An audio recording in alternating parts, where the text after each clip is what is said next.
বিড়ালটির খুব ক্ষুধা লেগেছিল, তাই সে মাছ ধরার জন্য জলে নামার জন্য চেষ্টা করতেছিল, কিন্তু কুমিরটি সে বাধা দিতেছিল। তাই সে একটা সময় কুমিরটিকে মেরে জলে নেমেই গেল। জলে নেমে দেখে এত কষ্ট করে, তারপর তারা কেউ সাবস্ক্রাইব করে দেয় না। প্লিজ সবাই একটু সাবস্ক্রাইব করে দেবেন, তারা একটু সাবস্ক্রাইব করে দেবেন, বিড়ালটার একটু সাবস্ক্রাইব করে দেবেন প্লিজ প্লিজ। সফলও হয়ে যায়, মাছটি ধরে সে ডাঙ্গায় চলে আসে। কিন্তু খুবই তার ভালো লাগতেছিল যে একটা মাছ ধরে ফেলেছে সে। অনেকে সে নাচানাচি করতেছিল খুশিতে, অনেকে আত্মহারা হয়ে গেছিল। সেই মাছটি ধরে সে চিন্তা করতেছে আজকে পেট ভরে খাবো। সেই মাছটি সে রাস্তা দিয়ে হাঁটতে হাঁটতে চলে আসে মাছটি নিয়ে, এবং কি খুবই সে খুশি এবং কি খেতে চাইতেছে, এবং কি সবারে দেখাচ্ছে যে আমি জলের ভেতর নেমে একটি মাছ ধরে নিয়ে এসেছি। সে অনেক খুশি উৎফুল্ল হয়ে হাঁটাহাঁটি করতেছিল, এবং কি বাজার দিয়ে সবারে দেখাচ্ছিল যে দেখো আমি কত মাছ ধরে নিয়ে এসেছি।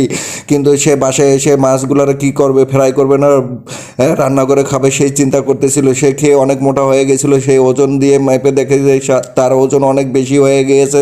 তারা কেউ